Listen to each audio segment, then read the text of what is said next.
A lição é de número 54. A videira é o título. Está no Evangelho de João, capítulo 15, versículo 1.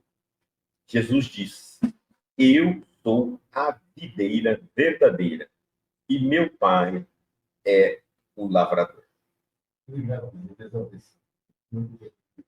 Emmanuel nos diz assim: Deus é o Criador eterno, cujos desígnios permanecem insondáveis a nós outros.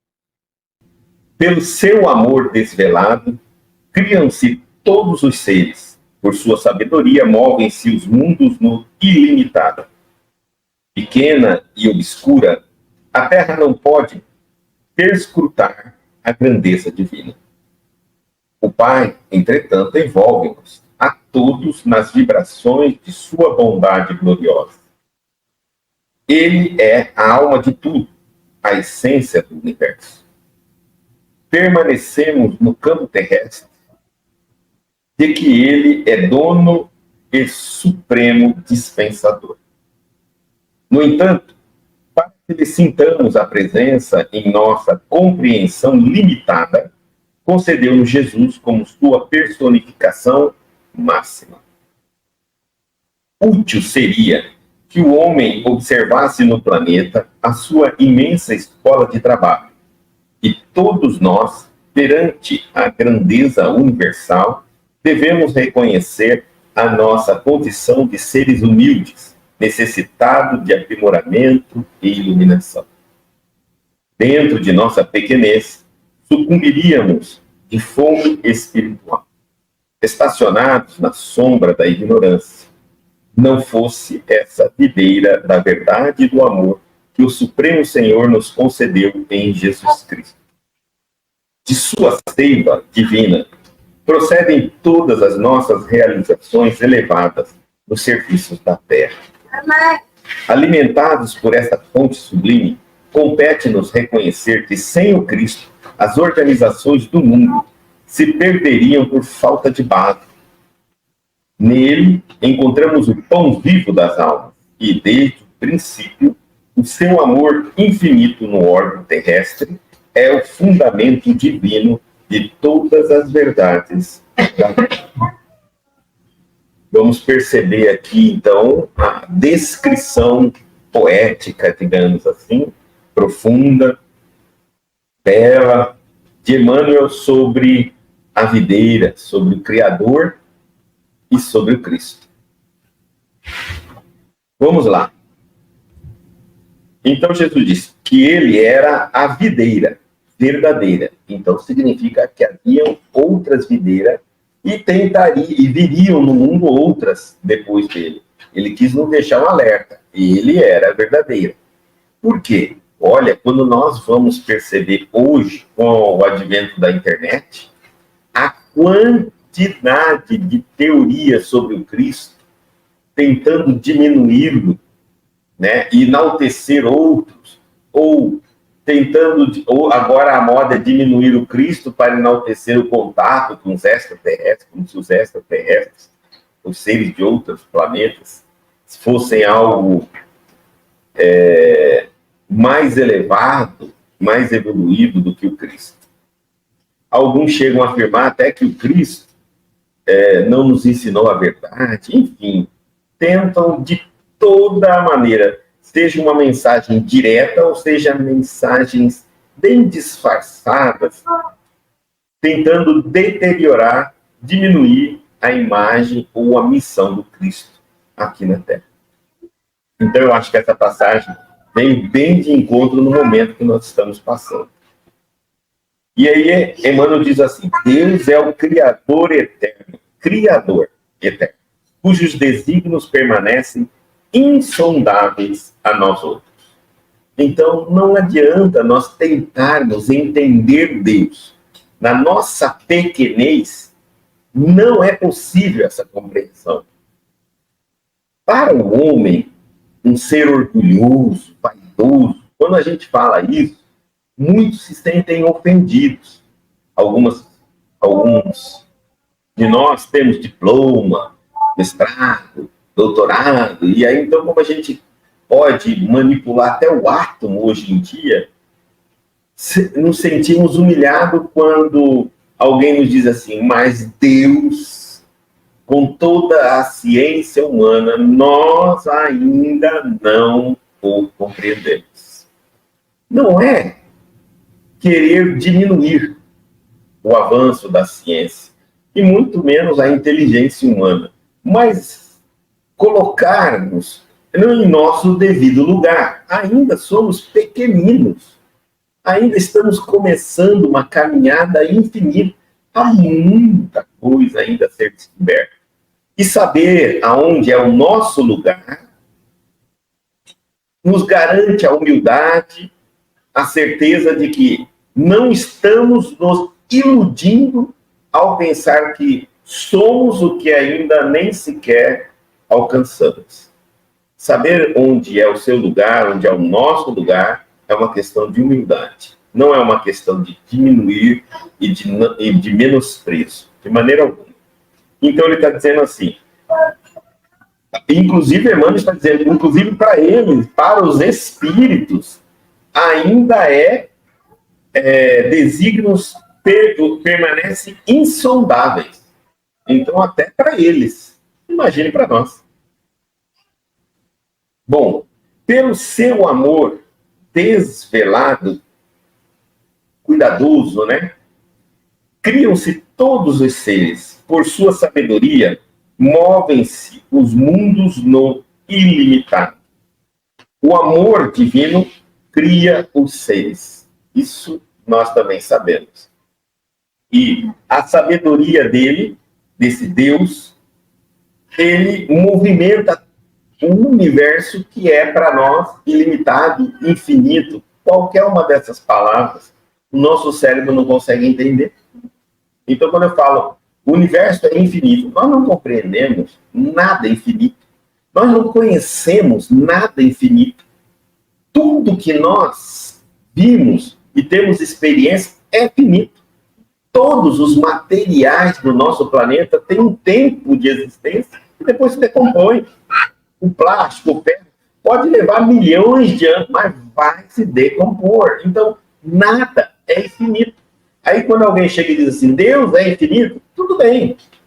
Para o nosso cérebro, é entender que Deus não se decompõe, não é finito, não morre, não desaparece, não desintegra. Só. Mas saber o que é infinito, nós não sabemos, pois não conhecemos absolutamente nada infinito, a não ser Deus. Tá?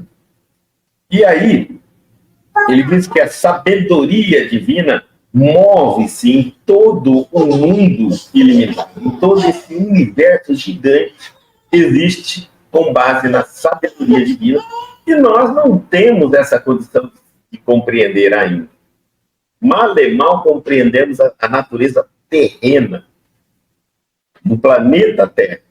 Mal e mal.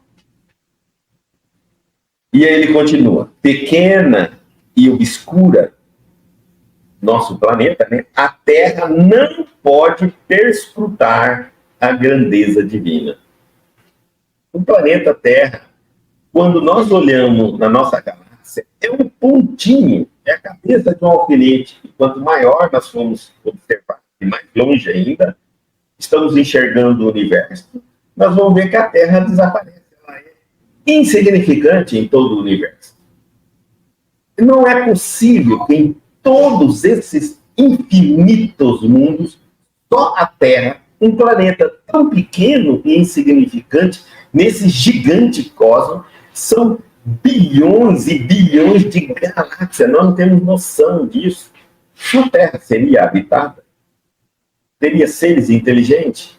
E o que serviria tudo isso, toda essa grandiosidade de planetas gravitando aí no ar, né? no vácuo. Perdão. Então, e ele fala que a Terra não pode sondar a grandeza divina. Não é possível isso. Aliás, a Terra é um tipo de planeta.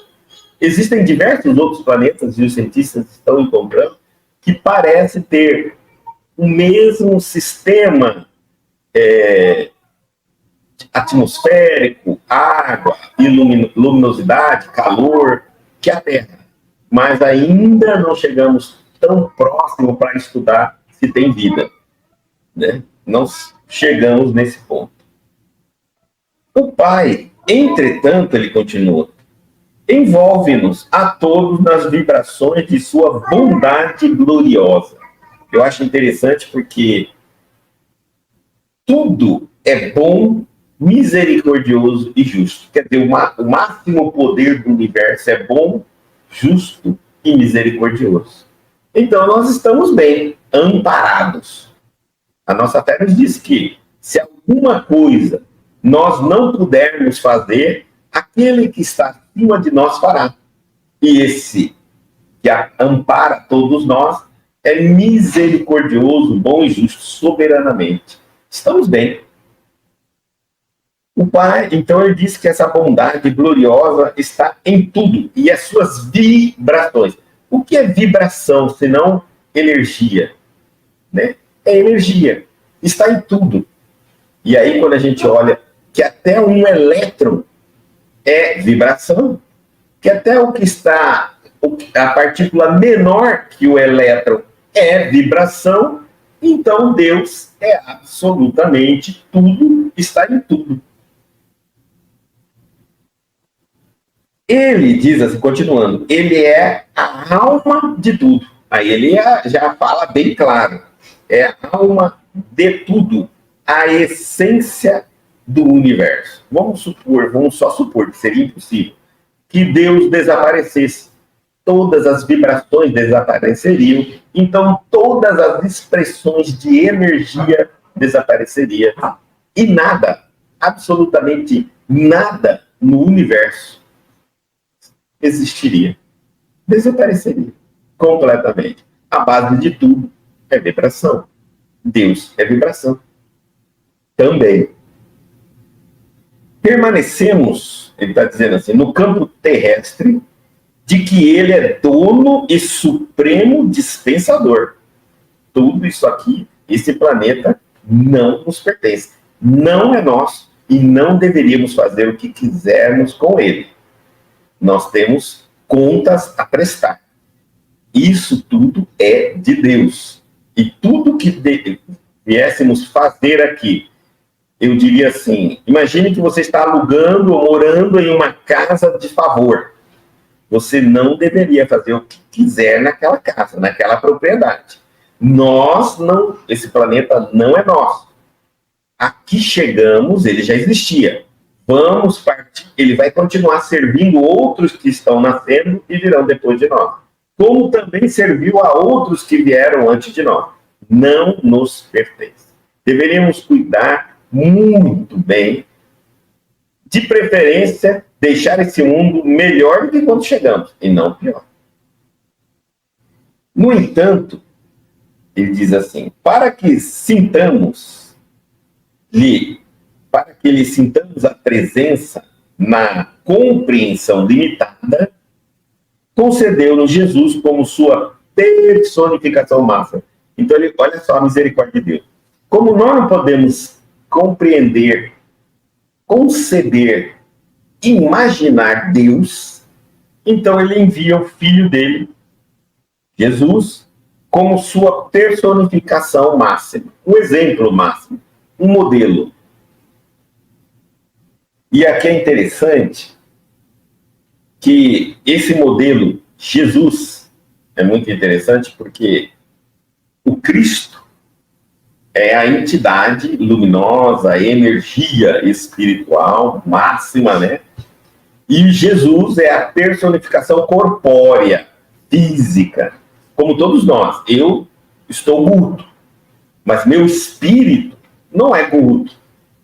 Guto morre, vai para o caixão, o seu corpo apodrece, mas seu espírito continua. Nós somos imortais.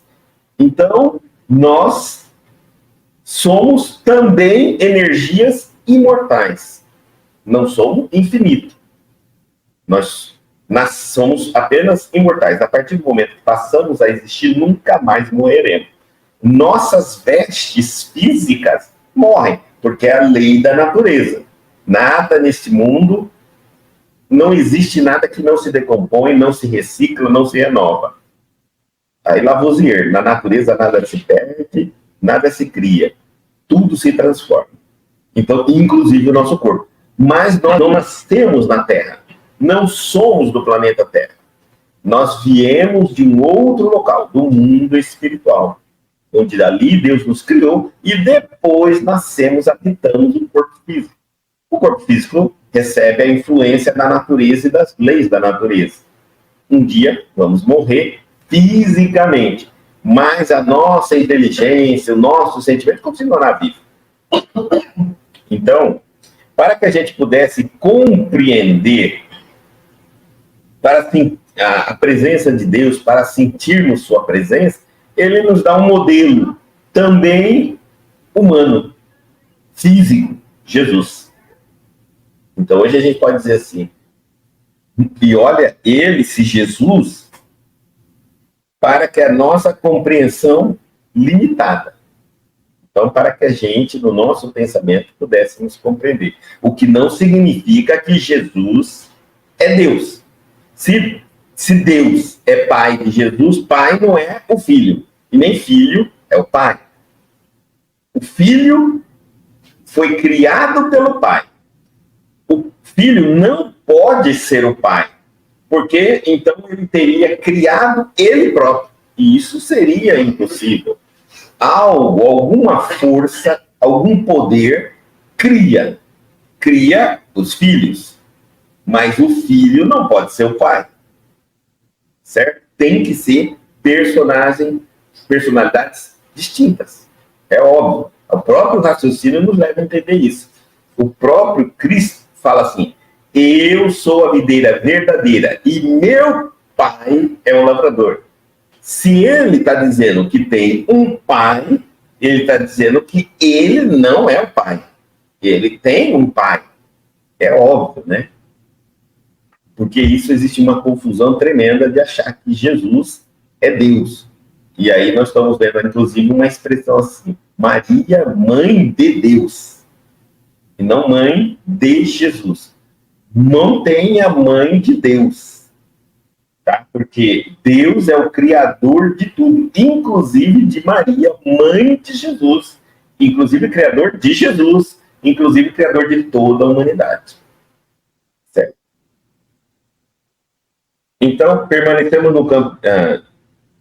mandou a sua personificação máxima. Modelo. Quando Kardec pergunta aos espíritos quem seria um modelo para a humanidade. Então, eles dizem Jesus. Cristo. Para que a gente entenda que ele é o nosso modelo enviado, que iria nos ensinar a falar sobre Deus, esteve com Deus face a face.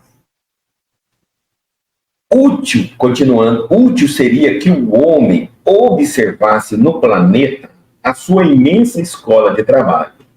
Seria muito bom se todos nós entendêssemos que este planeta aqui é apenas o local de nosso trabalho. É um local, é uma escola e o local onde a gente pratica o que aprende. E todos nós, perante a grandeza universal, devemos reconhecer a nossa condição de seres humildes, pequenos, no sentido de pouco conhecimento, pouca experiência. Apesar da grandeza da nossa inteligência, nós temos muito caminho ainda para caminhar. Necessitados de aprimoramento e iluminação.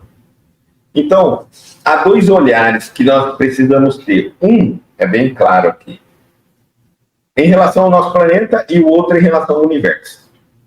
Em relação ao nosso planeta, o olhar que a gente tem que ter aqui é um olhar de gratidão muito grande, porque aqui é a nossa escola, viemos aqui para aprender e viemos aqui para trabalhar. Aprender a trabalhar, isso vai nos dar aprimoramento, experiência, conhecimento, iluminação. Então, nós vamos nos tornar cada vez mais maduros, mais inteligentes. Em relação ao universo, agora, a nossa condição é humilde. Somos muito pequenos, né? De aprimoramento e iluminação. Aí ele continua: dentro de nossa pequenez, sucumbiríamos, ou seja, não iríamos caminhar, de fome espiritual, estacionados na sombra da ignorância, não fosse a videira da verdade e do amor que o Supremo Senhor nos concedeu em Jesus Cristo. Então, se Jesus não tivesse vindo ao mundo e não tivesse nos direcionado, todas aquelas verdades que tinham vindo antes dele, em diversos momentos, em diversos povos, indianos, os orientais, nos Upanishadas, nos egípcios, no Oriente Médio. Então, todas essas parcelas, pequenas verdades, elas não teriam sido reunidas e filtradas. Jesus veio e mostrou que Deus nunca desamparou o homem, mandando periodicamente missionários. Esses missionários não eram tão evoluídos. Então, eles ensinaram alguma verdade, mas contaminaram a verdade com alguma ilusão, com alguns enganos, porque se deixaram influenciar pelo mundo terreno, ou pelo medo, ou pela ilusão mesmo. Daí, Deus envia, então, Jesus, mais um missionário. E é muito elevado, bem diferente dos demais. Ele, então, iria falar aquilo que era a verdade dos outros emissários. O que Buda havia falado, né? Olha, de tudo que Buda ensinou, isso aqui é verdade. Do que Lao Tse falou, isso aqui também é verdade. Confúcio falou, isso aqui é verdade. Né? O que Krishna falou também, isso aqui é verdade. Então ele foi reunindo algumas coisas. O que ele não falou, a gente subentende que talvez não fosse verdade. Ou talvez não fosse tão importante para a humanidade. E ele, então, reúne de uma maneira, e não só dessa vez é falado, como todos os demais fizeram, eles foram falando, ensinando, mas muito não viveram o que falaram. Certo? Então, Jesus foi o mais perfeito mestre que esteve sobre a Terra. Porque ele não só ensinou a verdade, ele viveu fisicamente. A vida dele foi um exemplo do que ele ensinou. E o que ele ensinou foi o que ele viveu. Isso lhe tornou um modelo maior de todos os demais modelos de mestre ou avatar, qualquer nome que a gente quiser, missionários, profetas que vieram sobre a Terra. Todos eles falaram muito, mas fizeram pouco. Jesus falou e fez o que falou, certo? E outra coisa para nós entender, se todos os outros mestres tivessem cumprido finalmente o papel de instrução à humanidade, por que Deus enviaria o Cristo? Se ele enviou o Cristo, é porque faltava algo para ser feito. Nenhum pai enviaria um filho a um lugar tão inóspito, porque nós, naquela época, há mais de 2000 anos, o Cristo corria risco de ser humilhado, perseguido, chicoteado e morto. Mas por que um pai tão bondoso enviaria um filho num lugar tão perigoso se não houvesse uma necessidade? Havia uma necessidade de reunir essas esparsas verdades. Eles não eram a verdadeira videira. Compreenderam? Eles eram videiras, mas não a verdadeira. Então ele teve que vir para dizer, olha, eu sou a verdadeira. Eles eram meus ramos, meus galhos. Então é natural. Eu tenho uma árvore central, o tronco. Daí saem seus galhos, né? É natural. Alguns galhos produzem mais frutos, são mais carregados de frutos, outros produzem menos e outros nem produzem. Certo? Todos são galhos da mesma. É mais ou menos isso. A árvore principal da videira é o Cristo. Deles saíram os seus galhos, que disseram uns mais verdades que outros, e outros poucas verdades, ou nenhuma. Mas ele veio dizer assim, olha, vamos pegar todos esses galhos e vamos alinhar num único entendimento. E aí, então, ele está dizendo assim, e se o Jesus não tivesse vindo para o nosso mundo hoje, nós estaríamos completamente perdidos, porque cada lugar falava uma coisa. O grande erro em uma época, naquela época, sobre as revelações, é que todos traziam rituais junto com ensinamentos da verdade. Isso acabou ficando complexo demais. Então, Jesus, se nós observarmos o nosso mestre, foi o único e o mais evoluído de todos, missionário, que chega e não nos deixa um ritual. Ele não nos dá nenhuma cor para vestirmos, nenhum tipo de chapéu, talismã, pulseira, sinal. Tudo que foi feito foi por conta nossa. Não foi nem ele que inaugurou a cruz. Ele morreu numa cruz, mas ele não disse assim, usem a cruz, esse talismã. Ele não deixa para nós nenhuma fórmula mágica, nenhum quadro, nenhuma ilustração, uma oração que pedem a ele que ele ore, então ele ora a oração do Pai Nosso. Certo? Mas também não diz para nós que é a única oração que deveríamos orar e que todos deveríamos seguir. Ele responde a um apelo nosso. Senhor, ensina-nos a orar. Então ele ensina como mestre. Mas ele... E se não tivesse nos pedido, nem oração ele teria deixado. Então ele foi o mais perfeito. Ele não tornou o que é espiritual material. É importante nós entendermos. Todos os demais, quando você vai ver Zoroastro, Confúcio, Krishna, Lao Tse, os egípcios, né? Nós vamos olhar que todos têm vestimenta, tem ritual, tem uma série de coisas, tem cerimônias. Daí por que nós estamos aqui reunidos, né, dessa forma, num lugar onde não tem absolutamente nada? Porque, na verdade, o templo de Deus, olha, Jesus foi claro, não são templos erguidos pelas mãos humanas.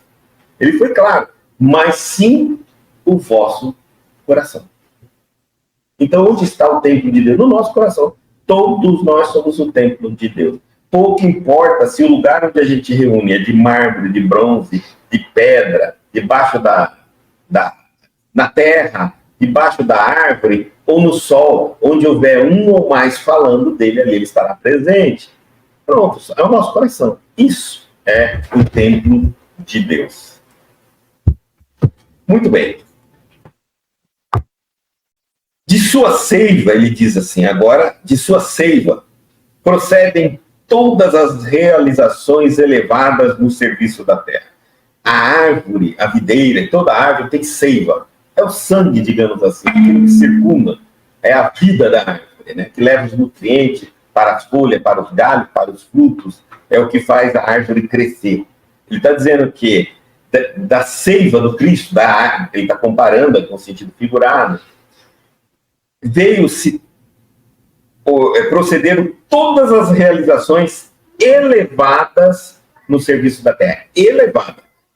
Aquilo que é para o bem, que surgiu para o bem, veio da videira do Cristo, verdadeira. O resto é criação humana. Não tem nada a ver com o Cristo. Nós somos inteligentes e podemos fazer muita coisa que não tem nada a ver com Cristo, né? Ah, mas se não fosse para ter, não teria sido que Deus não deixaria. É importante a gente entender que nós temos o livre-arbítrio. Deus abençoa todos os nossos sonhos. Não quer dizer que ele concorda com todos os nossos sonhos. E se ele nos impedisse, nós não teríamos livre-arbítrio. Tá certo? Então, eu posso agora sair daqui, pegar uma arma e me matar? Posso. Quem que vai me impedir? Deus? Não, não vai impedir. Ele orienta através de Jesus e através das religiões, que nós não devemos fazer. Mas impedir, ele não vai impedir. Porque ele tem que dar um espaço para que o filho escolha o bom caminho, o que é certo, por livre e espontânea vontade. E não por medo de ser castigado, punido, perseguido. Porque aí nós nunca seríamos bons. Nós agiríamos parecido com o bom, uma pessoa boa. Mas por medo, por sermos acuados, por sermos obrigados. Assim, se Deus relaxasse um pouquinho, nós voltaríamos a ser o que éramos. Então, o bem tem que ser adquirido por consciência, por vontade livre de cada um. Eu tenho que começar a ser uma pessoa boa, a fazer o bem, a perdoar. Por quê? Não porque Deus me proíbe ser mal. Não. Porque eu quero ser bom. Livre. Liberdade. Ele não vai nos tolir de maneira alguma as nossas escolhas. Para isso existem consequências. As consequências das nossas atitudes é que nos ensinam que não vale a pena fazer de novo. Mas a primeira vez eu posso escolher. Olha, antes de eu errar, para a gente não dizer, puxa, Deus tem tanto poder, não podia impedir-nos de fazermos coisas erradas? Olha, mas vamos pensar. Ele nos mandou Jesus, ele nos orientou, há tantas orientações, há inúmeras religiões, há exemplos de pessoas que cometeram inúmeros erros e estão sofrendo as consequências. O que mais? É só a gente parar para olhar e nós vamos saber o que está certo e o que está errado. É só querermos aprender. Nós podemos aprender com os erros dos outros, não precisa ser com os nossos erros. Se eu vou fazer algo, estou indeciso, basta eu observar as pessoas que já fizeram aquele comportamento que eu estou pretendendo fazer e quais são as consequências. Eu já estou aprendendo se foi boa, se não foi boa. Então, eu tenho tantas formas de aprender para não errar. Por que eu preciso de um Deus que vai segurar minha mão? Que vai me punir? Que vai me castigar? Que vai me perseguir? E aí ele não seria bom. Porque ele estaria tirando a minha liberdade. E tudo que nos tira liberdade é ditadura. É ditador. E um ditador não pode ser bom. E ele continua. De sua seiva divina, então, procede todas as realizações elevadas no serviço da terra. Alimentados por essa fonte sublime, compete-nos reconhecer que sem o Cristo, as organizações do mundo se perderiam por falta de base.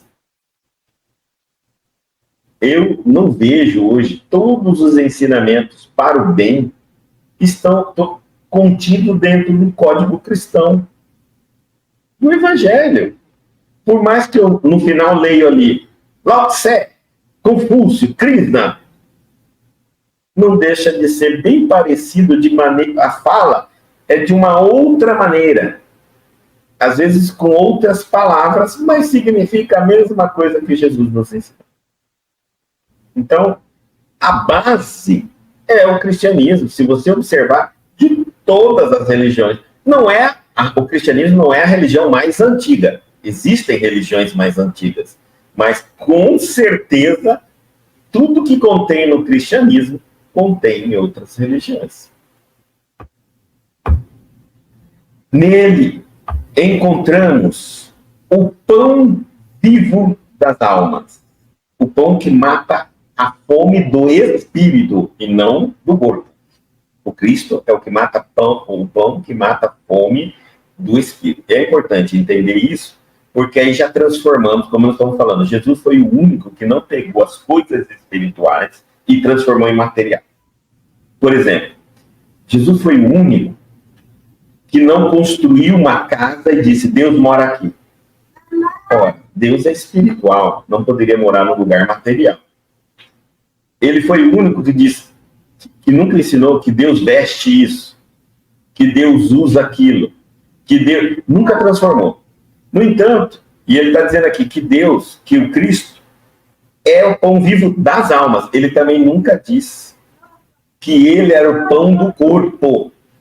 Ele era o pão da alma. Portanto, quando nós pegamos o corpo de Cristo e transformamos em pão para dar de comer, que é a hóstia, é preciso refletir que esse ensinamento não é do Cristo.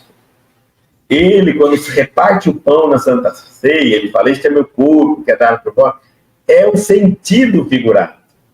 Ele não é Gente, é importante nós entendermos que ele não estava citando ali o canibalismo. O corpo que alimenta, seres que alimentam-se da mesma espécie, é o canibalismo. E isso não quer dizer cristão. Nem quando sequer referimos a uma outra espécie de alimento, mas afirmando que é o corpo. Não tem sentido. Então, se nós pensarmos, ele é o pão vivo da alma porque ele alimenta a alma. A alma se alimenta com energia e não com matéria. Então, eu não preciso pegar qualquer coisa física, material, e dizer que é o corpo de Jesus e comer aquilo. Porque tudo que eu estou comendo ali é para o meu corpo físico. Matéria alimenta matéria, espírito alimenta espírito. Quando ele está falando que ele é o pão vivo das almas, não do corpo das almas, ele está falando que ele é o alimento do espírito, não do corpo. Certo? Se eu parar de beber água, meu corpo morre. Meu espírito não morre.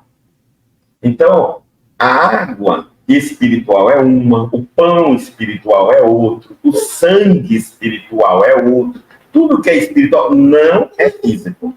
Físico é físico, espiritual é espiritual. Certo? Então, nele encontramos o pão vivo das almas, que alimenta a alma, que dá força. O que alimenta uma alma? Esperança, conhecimento. Quanto mais eu aprendo, mais esperança eu tenho, eu consigo enxergar uma luz no final do túnel, motivação, né? Alegria, felicidade. Isso tudo alimenta a gente. Quando a gente fala, eu saí daqui alimentado em espírito, porque nós não comemos nada.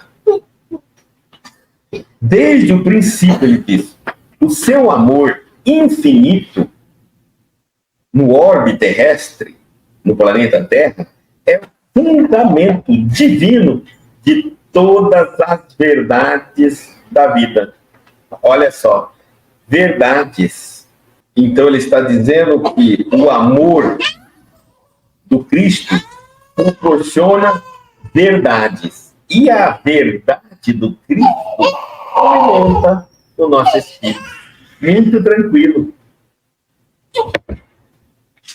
Bom, esta é a videira verdadeira, em que meu pai é o lavrador. Veja, o lavrador, quando Jesus compara assim, ele é a videira e o pai o lavrador, vamos pensar nós aqui também.